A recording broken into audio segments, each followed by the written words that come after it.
گا کہ مجھے بچپن سے لکھنے پڑھنے کا شوق تھا، اور یہ ایک بظاہر ایک رسمی روایتی سا جملہ لگتا ہے، مگر میرے ساتھ واقعتاً ایسا ہے کہ میں بچپن سے ہی کتابی کیڑا تھا، راتوں کو جاگا کرتا تھا، اور آج بھی میرا یہ معمول ہے کہ میں دن میں 3 سے 4 گھنٹے سوتا ہوں، اور باقی وقت لکھنا پڑھنا اور ملازمت اور دیگر مصروفیات۔ معاملہ یہ ہے کہ طالب علمی سے ہی میں نے کچھ نہ کچھ لکھنے پڑھنے کی کوشش شروع کی، ادبی حوالے سے جاننے کی، پڑھنے کی۔ میرے خاندان میں بعض مشاہیر گزرے ہیں ادب کے۔ سلسلہ یوں ہوا کہ بچپن سے میں تک بندی کیا کرتا تھا، وہ سلسلہ نوجوانی تک جاری رہا، اور اس کے بعد پھر یہ کہ میں نے جب باقاعدہ شاعری کا آغاز کیا، یہ کالج کے زمانے کی بات ہے، میں ایم اے کا امتحان دے رہا تھا، شدید بیمار پڑا، اور اس میں جو میری رہی صحیح گویا کسر نکل گئی، تیاری جو نہیں ہو پائی تھی وہ بھی کہہ لیجیے کہ جو امکان تھا وہ بھی رہ گیا۔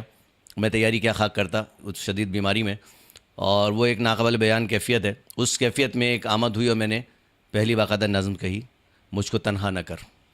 یہ واقعہ جو ہے 1991-92 کا ہے۔ 1992 میں نے ایم اے کر لیا تھا۔ ماہنامہ تخلیق لاہور میں یہ نظم شائع ہوئی تھی۔ شعر و ادب، صحافت، براڈ کاسٹنگ، نشر و اشاعت، پبلشنگ، ایڈورٹائزنگ، یہ میرے کئی حوالے ہیں۔ میری شائع شدہ یا موشوعہ آپ کہہ لیجیے تحریروں کی تعداد 500 سے زائد ہے، اردو اور انگلش زبان میں، اور اس میں 50 سے زائد آن لائن پبلیکیشنز بھی شامل ہیں۔ میں نے اردو اور انگلش میں بے تحاشا لکھا ہے، پاکستان سے لے کے یورپ، امریکاز اور افریقہ وغیرہ دنیا بھر کے مختلف ممالک میں میری تحریریں شائع ہوتی رہیں۔ میں نے صحافت کا آغاز روزنامہ جنگ سے کیا، اور آج بھی میں روزنامہ ایکسپریس سے وابستہ ہوں، اور انگریزی میں نے آغاز کیا تھا پاکستان ہاکی سے، جو پاکستان کا پہلا اور واحد انٹرنیشنل انگلش ہاکی میگزین تھا، اور پھر میری باقاعدہ انگلش صحافت اس کے ساتھ ساتھ ڈیلی نیوز سے شروع ہوئی، اور انگلش میں میرا آخری اخبار تھا روزنامہ ڈان۔ تو یہ ایک مختصر حوالہ وہ ہے۔ پھر میں نے ٹیلی ویژن پہ پہلے دن سے ایک کیٹیگری رائٹر کے طور پر جب میں نے جوائن کیا، تو میں نے 1993 سے اور اب تک بے تحاشا کام کیا، جس میں کہ تحقیق پر مبنی پروگرام بھی ہیں، کوئز پروگرام بھی ہیں، انگلش کوئز بھی ہے، بچوں کے پروگرام بھی ہیں، سوشل راؤنڈ اپ بھی ہے، ڈرامے بھی ہیں، اور میں نے مشل کوئز کے نام سے 2009 میں ایک کوئز پروگرام کی میزبانی کی، جس میں تحریر و تحقیق میری تھی، میزبانی میری تھی، ٹیمز کوارڈینیشن میری تھی، جج بھی میں ہی تھا، ایکٹنگ پروڈیوسر بھی میں تھا، ملٹی ان ون پرفارمنس دی تھی، وہ یوٹیوب اور فیس بک پر موجود ہے۔ میں پاکستان اور غالباً اردو دنیا کا واحد ایسا شاعر ہوں جس کی اردو نہیں انگریزی شاعری ایک نہیں 3 مرتبہ امریکہ کے عالمی انتخاب میں اور 1 مرتبہ برطانیہ سے شائع ہونے والے عالمی انتخاب میں شامل ہوئی۔ میں نے فارسی، سندھی، فرینچ اور انگلش سے براہ راست اردو میں تراجم کیے نثر و نظم میں، اور اردو سے انگلش میں منظوم تراجم اور فرینچ میں آزاد تراجم بھی کر چکا ہوں۔ میرے رسالے ہائیکو انٹرنیشنل کے طفیل اردو اور علاقائی زبانوں کے 300 سے زائد شعراء دنیا بھر میں متعارف ہوئے، اور اس کے علاوہ میں نے جو ٹیلی ویژن کے لیے کام کیا اس کی ایک تفصیل میں نے مختصر عرض کی۔ اس کے ساتھ ساتھ براڈ کاسٹنگ میں یہ معاملہ ہے کہ میں ڈبل اے کیٹیگری براڈ کاسٹر ہوں، ریڈیو پاکستان FM 101 اور FM 93 پر۔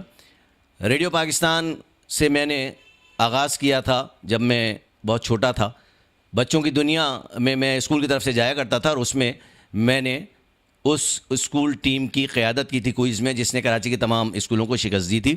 اس سے پہلے میں یہ عرض کروں کہ 2 مارچ 1978 کو جو میں نے زندگی کا پہلا مقابلہ جیتا تھا، جو میرا بھی اپنا پہلا مقابلہ تھا، میں اس میں کراچی کے تمام اسکولوں میں فرسٹ آیا تھا، اور اس میں سیکنڈ اور تھرڈ جو آئے تھے وہ میرے اسکول کے سینئر فیلوز تھے۔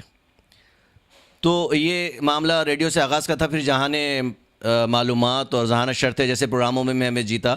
نیلام گھر میں 1987 میں نے کار کا انعام جیتا، اور 2004 میں نے ریڈیو پاکستان بطور براڈ کاسٹر جوائن کیا، جس میں تحریر و تحقیق اور آواز یہ تمام کہہ لیجئے کہ میرے حوالے بنے۔ میں FM کی دنیا میں کامیاب ترین دینی مقرر ہوں بحمد اللہ۔ میرے 2 پروگرام روشنی کے دریچے اور دعوت فکر و عمل گزشتہ عشرے میں 7 سال نشر ہو چکے ہیں۔ میں اپنا نمونہ کلام پیش کرتا ہوں۔ سب سے پہلے ہائیکو جو میرا تعارف ہے، کچھ ہائیکو پیش کرتا ہوں۔